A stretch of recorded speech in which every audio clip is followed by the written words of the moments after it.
Good morning class. So today we are again with you on the day of 26th January. तो आज क्या है? तो आज रिपब्लिक डे है।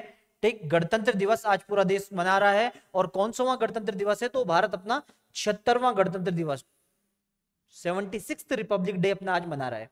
क्लियर है? तो सबसे पहले आपको बहुत बहुत शुभकामनाएं अपने गणतंत्र दिवस की। और इसी के साथ आज हम जानेंगे कि गणतंत्र दिवस क्या होता है, रिपब्लिक डे क्यों मनाया जाता है, किन कारणों से इसी डेट को हम लोग रिपब्लिक डे मनाते हैं। तो चलिए जानते हैं अपनी आज की क्लास में रिपब्लिक डे के बारे के अपने सारे डाउट्स।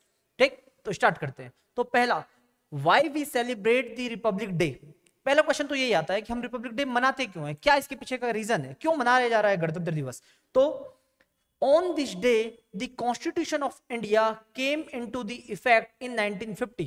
तो इसका जवाब हमें ये मिलता है कि इसी तारीख को यानी कि 26 जनवरी को, कब? 1950 1950 में क्या हुआ था? हमारे देश का संविधान कॉन्स्टिट्यूशन क्या आया था? अस्तित्व में आया था, इफेक्ट में आया था। क्लियर है? यानी कि 26 जनवरी 1950 को भारत ने अपना संविधान लागू किया। क्लियर है? अब मेरी ये बात बोलते ही आपके मन में जो पहला प्रश्न आ सकता है कि व्हाट इज कॉन्स्टिट्यूशन, ये संविधान क्या होता है। तो चलिए उसे भी जान लेते हैं। What is constitution?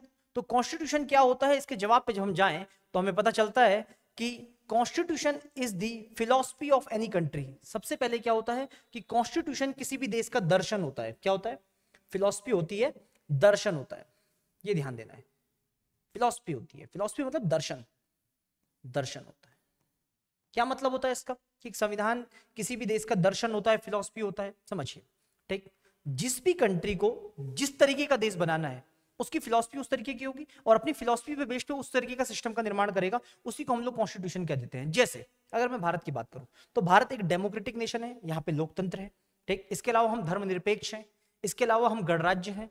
ये सब चीजें हमारे संविधान की हमारी फिलॉसफी है, इसलिए हमारे संविधान में इनका समावेश है। वहीं हम अपने पड़ोस में चले, क्लियर है, और हमारे पड़ोस में हमारा बिलव्ड पाकिस्तान। तो पाकिस्तान की अगर बात करें तो पाकिस्तान भी अपने आप को डेमोक्रेटिक तो कहता ही है, कागजों में तो है ही ना भाई, नाराज नहीं होना ऐसे। तो पाकिस्तान जो डेमोक्रेटिक नेशन अपने आप को कहता है, बट वो अपने आप को क्या कहता है? सेक्युलर नहीं कहता है, वो अपने आप को कहता है we are Islamic democratic nation. यानी कि वो अपने आप में अपनी फिलॉसफी के अंदर बता रहा है कि हमारा जो संविधान है वो इस्लामिक लोकतंत्र को मानता है, कि हम लोकतांत्रिक तो हैं बट हम इस्लामिक तौर पे लोकतांत्रिक हैं, हम इस्लाम को बढ़ोतरी देते हैं। इसी के अलावा अगर हम और पड़ोस में जाएं, सऊदी अरेबिया, तो वो कह रहा है we are Islamic but we are not democratic, we are monarch, हमारे यहाँ राजतंत्र है। तो अलग अलग कंट्रीज की अलग अलग फिलॉसफी और उसके अकॉर्डिंग उनका अपना कॉन्स्टिट्यूशन। तो पहली बात जो हमको कॉन्स्टिट्यूशन के बारे में जाननी है वो क्या है? Constitution is the philosophy of any country. किसी भी देश का दर्शन होता है संविधान। इसके अलावा क्या? Where country mention its supreme law. जहां पे क्या करता है कोई भी देश अपने जो सबसे ऊंचे नियम कानून है उनको वहां पर क्या करता है? दर्ज करवाता है। क्लियर है? क्या मतलब होता है? नियम कानून तो बहुत सारे हैं हमारे देश में, बहुत सारी किताबें ऐसी हैं जो नियम कानून की हैं। चाहे हम भारतीय न्यायिक सुरक्षा की बात बोलें, चाहे हम आईपीसी की बात करें, चाहे हम सीआरपीसी की बात करें, सीपीसी की बात करें, बहुत सारे कानून हमारे देश के अंदर है। कानून की तो बहुत सारी किताबें हमारे अंदर है। लेकिन हम क्यों कह रहे हैं कि ये सुप्रीम किताब है? इसका मतलब ये है कि अगर कभी कोई बात आपस में कॉन्फ्लिक्ट करेगी, जैसे आईपीसी में एक बात लिखी हुई है और भारतीय संविधान में एक बात लिखी हुई है, और आईपीसी की बात भारतीय संविधान से मेल नहीं खाती है, क्लियर है, तो ऑब्वियस सी बात है कि उसको वहां से हटा दिया जाएगा, क्योंकि हमारा सुप्रीम लॉ ये है।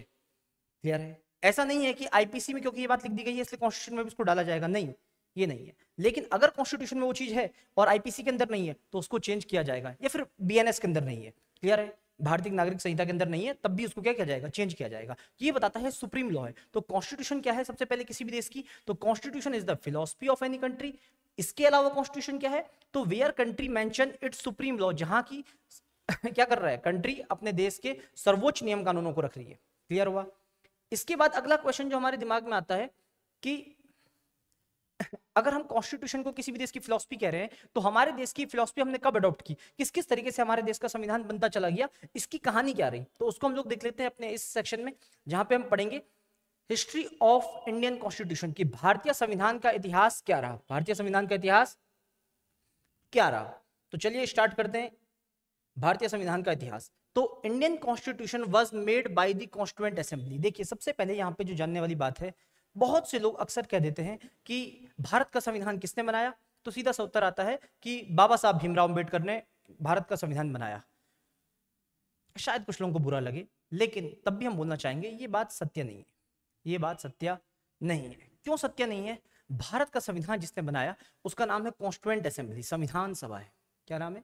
संविधान सभा है। क्लियर है? जिसमें लगभग 389 मेंबर्स थे। इतने लोगों ने मिलकर के भारत के संविधान को बनाने में अपनी भूमिका दी। क्लियर है? हम ये कह करके बाबा साहब के सम्मान को कम नहीं कर रहे हैं। बाबा साहब का जो योगदान इसके अंदर था वो बहुत बड़ा था, क्योंकि इन 389 मेंबर्स में से बहुत सारी कमेटीज बनी थी, जिसमें एक बहुत इंपॉर्टेंट कमेटी ड्राफ्टिंग कमेटी थी, जिसके चेयरमैन के तौर पे बाबा साहब ने अपनी भूमिका निभाई, और उनकी भूमिका को कोई नकार नहीं सकता। वो अद्भुत भूमिका थी। लेकिन उसके बावजूद हम बोलना चाहेंगे कि 389 मेंबर से मिली हुई इस कॉन्स्टिट्यूएंट असेंबली संविधान सभा ने क्या किया? भारत के संविधान का निर्माण किया। तो सबसे पहली बात, भारत का संविधान का निर्माण किसने किया? संविधान सभा ने किया, जिसमें 389 मेंबर्स थे। Constituent assembly started it's works on 9 दिसंबर 1946। दूसरी बात इसमें क्या जानने वाली बात है, हमारे संविधान बनने का कार्य कब से स्टार्ट हुआ? तो 9 दिसंबर 1946, 9 दिसंबर 1946 से constituent assembly started their work. Clear है? तीसरी बात इसमें जानने वाली क्या है? The total time in the making of Indian constitution was 2 years 11 months and 18 days। हमारे भारतीय संविधान को बनने में कितना समय लगा? तो अक्सर एग्जाम में पूछा भी गया है। तो 2 वर्ष 11 माह 18 दिन का कुल समय हमारे पास संविधान को बनाने में लिया गया। ठीक। इसके बाद Indian constitution is the largest written constitution in the world. Indian constitution में इसमें हमको 2 बातें ध्यान रखनी है। पहली बात क्या है? लार्जेस्ट, एक तो सबसे बड़ा है, और दूसरा क्या है? रिटन कॉन्स्टिट्यूशन है, यानी कि भारत का संविधान एक तो लिखित संविधान है। लिखित संविधान का मतलब क्या होता है? देखो, कुछ कंट्रीज क्या करती हैं, अपने देश में लिखित संविधान का प्रावधान नहीं करती। जैसे इसका सबसे बड़ा एग्जांपल हमारे सामने दिखता है इंग्लैंड। इंग्लैंड का संविधान लिखित नहीं है कुछ भी, इसीलिए वहां की पार्लियामेंट का बहुत से राइट्स, क्योंकि कुछ भी लिखा हुआ नहीं है, इसलिए पार्लियामेंट क्या करती है, जो आज नियम कानून बना रही है वो सब कानून के तरीके से देखा जाता है, क्योंकि लिखित संविधान नहीं है। लेकिन भारत के पास क्या है? लिखित संविधान है, और दुनिया का सबसे बड़ा लिखित संविधान है। आई बात समझ में? दुनिया में इससे बड़ा लिखित संविधान नहीं हुआ अभी तक। क्लियर है? ठीक। कैसे पता चलता है कि सबसे बड़ा लिखित संविधान है? समझिए, there was 395 articles, 8 schedules and 22 parts in our Indian constitution. हमारा संविधान जब बना तो उसमें 22 भाग, 8 अनुसूचियां और 395 अनुच्छेद थे। क्लियर है? ये तब की बात है जब बना था। क्लियर है? जब बन करके तैयार हुआ उस समय की व्यवस्था थी। क्लियर है? अब तो बढ़ते हुए सिचुएशन, आर्टिकल्स 400-450 से ऊपर चले गए हैं, शेड्यूल्स भी बढ़ करके 12 हो गई हैं, और पार्ट्स जो हमारे पास हैं वो भी बढ़ करके 25 हो गए हैं। क्लियर है? लेकिन जब भी बना तो तब भी बोला भैया क्या था? दुनिया का सबसे बड़ा लिखित संविधान था, और इतना इसके अंदर क्या था? समावेश था। 395 आर्टिकल्स, 8 शेड्यूल्स और 22 पार्ट्स में बटा हुआ था। आज के टाइम पे पूछेंगे तो आर्टिकल्स कितने हो गए हैं? 450 से ज्यादा है। क्लियर है? हर बार बढ़ते घटते रहते हैं। ठीक। इसके अलावा हमारे पास क्या है? तो शेड्यूल्स हमारे पास बढ़ करके 12 हो गई हैं, जिसको अनुसूची हिंदी में कह देते हैं, और पार्ट जो हमारे भाग थे वो भी बढ़ करके कितने हो गए? 25 हो गए। क्लियर है? इसके अलावा इसमें जो जानने वाली बात है, the constituent assembly completed it's works on 26 नवंबर 1949। भारतीय संविधान ने अपना कार्य कब से स्टार्ट किया था? 9 दिसंबर 1946 से स्टार्ट किया था। कंप्लीट किस डेट को किया हुआ है? तो 26 नवंबर 1949 को किया हुआ है। कब किया हुआ है? 26 नवंबर 1949 को इसने अपना काम कंप्लीट किया। आए बस समझ में? इस दिन हमारा संविधान बनकर के तैयार हो गया। क्लियर है? अब जैसे ही हम कहते हैं कि 26 नवंबर 1949 को हमारा देश का संविधान बनकर के पूरी तरीके से तैयार हो गया, तो फिर हमारे पास एक और क्वेश्चन आता है। क्या क्वेश्चन आता है?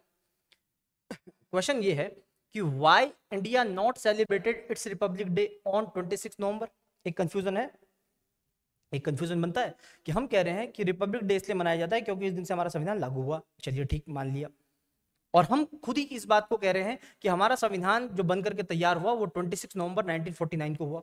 कब हुआ तैयार? तैयार हुआ 26 नवंबर 1949 को। लेकिन हम इस दिन अपना संविधान का क्या नहीं मना रहे हैं? इस दिन हम संविधान को नहीं मना रहे, रिपब्लिक डे नहीं लागू कर रहे हैं। क्लियर है? तो ऐसा हम लोग क्यों कर रहे हैं? ठीक, हम लोग क्यों 26 जनवरी को जाकर के रिपब्लिक डे मना रहे हैं? अगर हमारा संविधान बनकर के तैयार है तो फिर तो हमको इसी डेट को लागू कर देना चाहिए, और 26 नवंबर 1949 should be our first Republic day. But हम लोग क्या कर रहे हैं? 26 जनवरी 1950 को 2 महीने बाद अपना रिपब्लिक डे मना रहे हैं। तो एक क्वेश्चन बनता है कि ऐसा क्यों हुआ? ऐसा क्यों हुआ का जवाब हमें मिलता है अपनी इस कहानी में। इसके लिए हमको एक और कहानी की तरफ जाना पड़ेगा। क्या है ये कहानी? समझिए। In the Lahore session 1929 the Indian national Congress जो आजादी के आंदोलन में सबसे महत्वपूर्ण भूमिका निभा रही थी, क्लियर है जो जब हम नेशनल इंडियन मूवमेंट पढ़ेंगे, ठीक, नेशनल मूवमेंट फॉर फ्रीडम, तो उसके अंदर हमको पता चलेगा कि जो सबसे बड़ा धड़ा था जो अंग्रेजों से सीधा टक्कर ले रहा था, उसमें इंडियन नेशनल कांग्रेस था। और इंडियन नेशनल कांग्रेस ने 1929 के अपने लाहौर सेशन में, कहां पे, लाहौर सेशन में, ये दो चीजें ध्यान रखनी है यहाँ पे, एक लाहौर सेशन और एक 1929, क्लियर है। इन्होंने क्या किया, यहाँ पे जनता से एक आह्वान किया। क्या आह्वान किया? इन्होंने कहा कि आप क्या कीजिए, to observe 26 January as independence day and declare that as Purna Swaraj.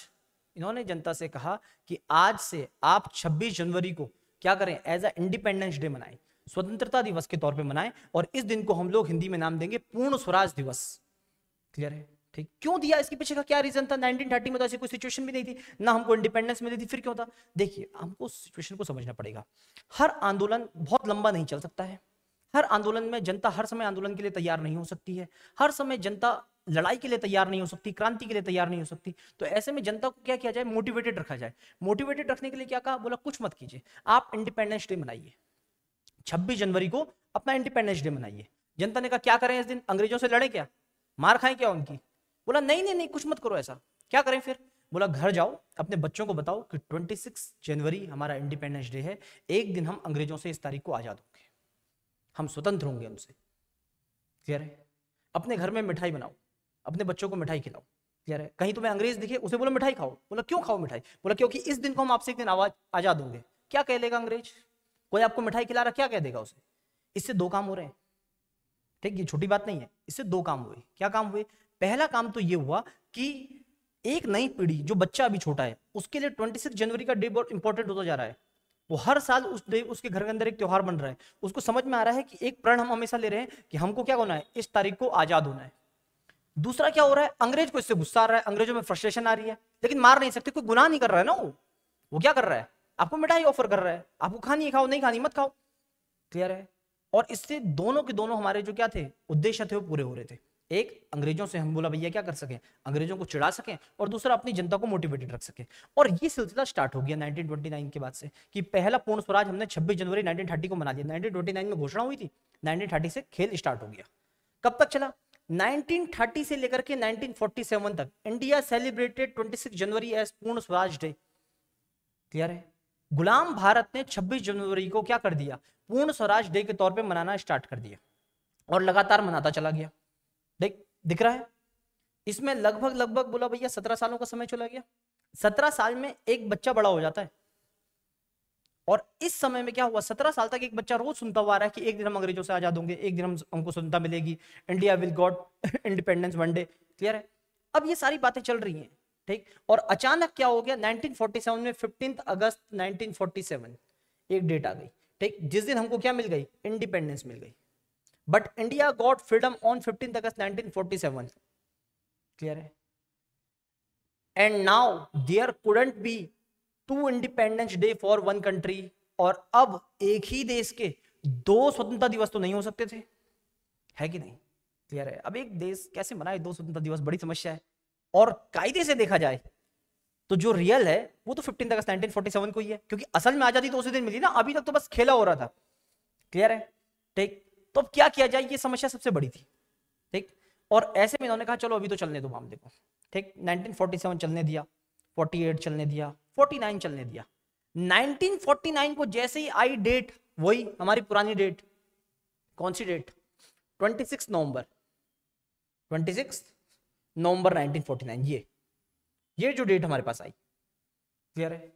अब जब इस दिन हमारा संविधान बनकर के तैयार हो गया, क्लियर है, तो हमारे देश की सरकार ने, जो उस समय अंतरिम सरकार थी, एंटरिम गवर्नमेंट थी, उसने एक निर्णय लिया, क्योंकि पिछले लगभग 20 सालों से, क्योंकि 50 आते आते 49 आते आते लगभग 20 साल हो चुके हैं, ठीक। तो 20 सालों से लगातार 26 जनवरी क्या हुआ है, एक हमारे लिए पवित्र दिन बना हुआ है। रोज उस दिन बोला भैया क्या हो रहा है, रोज उस दिन आंदोलन हो रहे हैं, रोज उस दिन बोला भैया क्या हो रहा है, देशवासी खुशियां मना रहे हैं। इसलिए उनको लगा कि अब 26 जनवरी को छोड़ना आसान नहीं है, और ऐसे में एक काम किया गया, एक प्रण लिया गया। क्या प्रण लिया गया कि therefore the constituent assembly decided that even though the drafting of Indian constitution was completed on 26 November 1950, समझ में आ रही बात, जबकि भारतीय संविधान का कार्य 26 नवंबर 1949 को पूरा हो चुका है।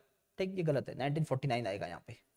ठीक, it should wait for 2 months, हमको 2 महीने का और वेट करना चाहिए, and then implement the constitution of India on 26 January 1950। बोला 1949 का नवंबर का महीना चल रहा है 26, ठीक, 26 नवंबर की बात हो रही है, बोला 2 महीने और रुक जाओ। आज संविधान की कुछ ही, बोला भैया क्या करो, आर्टिकल्स को लागू करो, कुछ ही पहलुओं को लागू करो, और पूरे जो हमारा संविधान होगा इसे हम लागू करेंगे कब, 26 जनवरी 1950 को। क्लियर है? और इसको हम लोग रिपब्लिक डे के तौर पे मनाएंगे। क्लियर है? ठीक, तो यहां से वो कहानी निकल करके आती है जहां पर कि ये बताया जाता है कि क्यों हम लोग 26 जनवरी को अपने गणतंत्र दिवस के तौर पे मनाते हैं, ऐसा क्या हुआ था 26 जनवरी को। क्लियर है? और जैसे ही हम जानते हैं कि 26 जनवरी को संविधान लागू हुआ था, तो जो प्रश्न हमारे मन में आ सकता है, जो आया था ना अभी जो प्रश्न आया था कि why India not celebrated it's Republic day on 26 नवंबर, जब बन गया उस दिन तो उस दिन क्यों नहीं लागू किया, तो उसकी कहानी यहां से आती है, उस लाहौर सेशन से लेकर के 1950 तक की कहानी। क्लियर है? ठीक, इसी में अगर हम आगे बढ़े तो एक और क्वेश्चन आता है, ठीक, जो कप्तान साहब के मन में भी आ रहा है। कप्तान साहब के मन में क्या प्रश्न आ रहा है, why Republic day not constitution enforcement day. एक और क्वेश्चन भी तो बनता है यहाँ पे कि क्यों हम लोग कह रहे हैं कि ये हमारा रिपब्लिक डे है, ये हमारा गणतंत्र दिवस है, हिंदी में कह देते हैं ना गणतंत्र दिवस। एक क्वेश्चन ये भी तो बनता है यहाँ पे कि क्यों हम कह रहे हैं रिपब्लिक डे, गणतंत्र दिवस। अगर इस दिन संविधान ही लागू हुआ था भारत का, तो हमें कहना चाहिए था कॉन्स्टिट्यूशन इन्फोर्समेंट डे, संविधान लागू होने वाला दिन। आज के दिन हमारा संविधान लागू हुआ, ये दिवस क्यों नहीं कहते। रिपब्लिक का मतलब क्या होता है, क्यों रिपब्लिक कहा जा रहा है, समझिए रिपब्लिक का मतलब क्या होता है। रिपब्लिक का मतलब होता है गणतंत्र। क्या होता है, गणतंत्र। गणतंत्र का मतलब क्या, गणतंत्र का मतलब होता है लोगों का शासन। गण मतलब होता है लोग, और तंत्र मतलब होता है सिस्टम। एक ऐसा सिस्टम जिसका आधार क्या है, गण है, लोग हैं। यानी कि बोला भैया आज से हम ऐसे सिस्टम को अडॉप्ट कर रहे हैं जहां पे सिस्टम की नींव बुनियाद क्या है, जनता है। अब्राहम लिंकन का बड़ा फेमस कोट है, लोकतंत्र जनता का, जनता के द्वारा जनता के लिए शासन है? Everyone knows Abraham Lincoln. ठीक, ये है वो असली सिस्टम। हम एक ऐसा सिस्टम बना रहे हैं जो क्या है, जनता के द्वारा स्थापित होगा। ये क्या बात हुई, अभी तो हम कह रहे थे संविधान की बात। ठीक, समझिए संविधान क्या कह रहा है। 1947 में जब अंग्रेज भारत छोड़ करके जा रहे हैं, तो वो आपको कोई इंडिपेंडेंट करने के बाद कोई प्रॉपर सिस्टम देकर के नहीं जा रहे हैं, वो तो चले गए महात्मा गांधी के भरोसे आपको छोड़ के, पंडित नेहरू के भरोसे छोड़ के, पटेल के भरोसे छोड़ के, मौलाना अब्दुल कलाम आजाद के भरोसे छोड़ के। क्लियर है? वो तो इनके भरोसे आपको छोड़ के चले गए। चाहते तो ये लोग कह सकते थे ना उस दिन, जैसे रशिया ने कह दिया, जैसे चाइना ने कह दिया, शी जिनपिंग साहब ने कह दिया जब तक हम मरेंगे नहीं हम ही हमें, पुतिन साहब ने कह दिया रशिया के अंदर कि जब तक हम मरेंगे नहीं हम ही हमें, कह सकते थे उस दिन ये लोग भी। लेकिन इन लोगों ने ऐसा नहीं कहा। इन लोगों ने एक संविधान बनाया जिसके अंदर लिख दिया गया देश की सर्वोच्च सत्ता संघ की सरकार में होगी। संघ की सरकार का मुखिया देश का प्रधानमंत्री होगा, जो जनता के द्वारा चुना जाएगा। हर 5 साल के बाद चुनाव होगा। आई बात समझ में? और असल में लोगों का तंत्र स्थापित किया। बोला संविधान के लागू होने का मतलब सिर्फ ये नहीं है कि एक बुक आज जनता को दे दी गई। बोला ना, ये सिर्फ संविधान का दिन नहीं है, ये रिपब्लिक डे है, ये गणतंत्र दिवस है। इसका मतलब है आज से सच्चे अर्थों में हम क्या कर रहे हैं, गणतंत्र की स्थापना कर रहे हैं, लोगों के द्वारा स्थापित तंत्र की स्थापना कर रहे हैं। समझे? क्लियर है? तो ये था हमारा रिपब्लिक डे से रिलेटेड टॉपिक। क्लियर है? जिसमें हमने देखा कि आज